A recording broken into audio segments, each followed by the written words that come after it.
Sanibona Abuti. Bingelela izingane. Sanibona bantwana.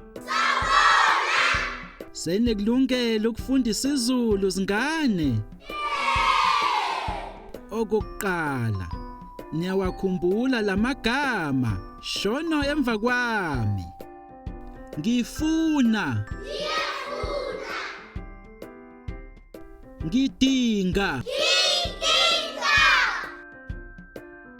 Ngithanda.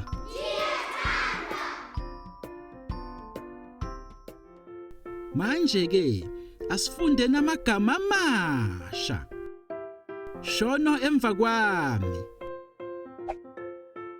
Ngijabulile.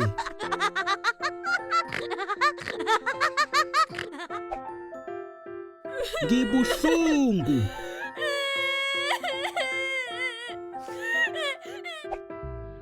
Ngithukuthele.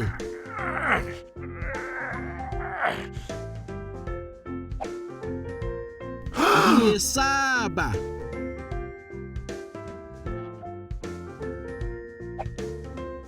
Nginokuthula.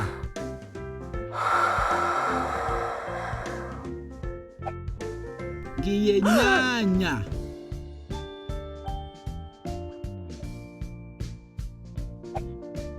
Ngiyamangala.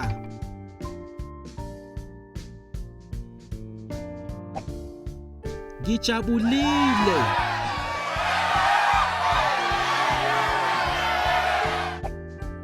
Ngididekile.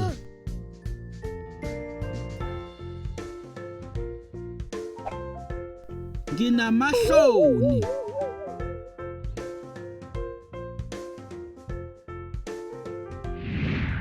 Sekungaweke manje. Ungakuthola kuhunyushwa okulungile.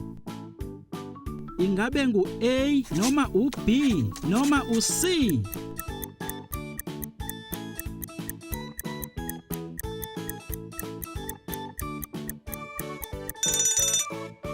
B. Wenze kahle. Lokhu ke ungakuthola kuhunyushwa okulungile. Ingabe ngu-A noma u-B noma u-C?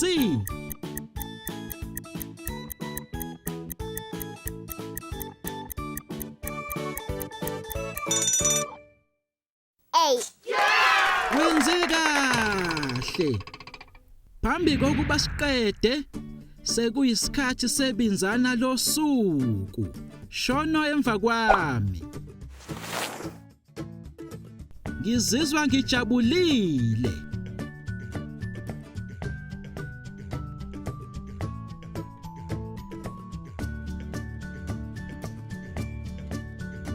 Ngizizwa ngibuhlungu.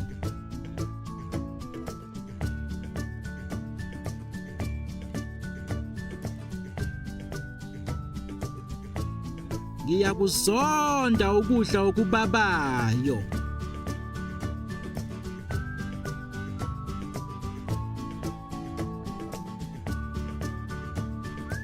Ngiyakuthanda ukudla okumtoti.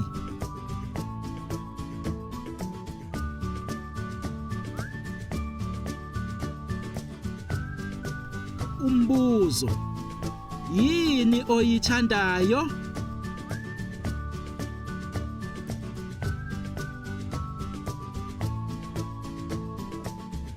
Yini oyizondayo?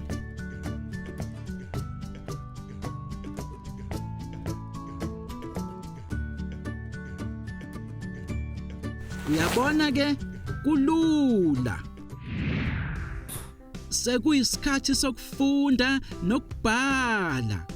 Ninazo izincwadi zenu zingane? Uhambe kahle Abuti. Salani kahle. Nisale kahle zingane. Sizobonana esikhathini esizayo. You can also visit our website to see what other language learning materials we have to offer. Also, visit our YouTube channel to see what we are up to.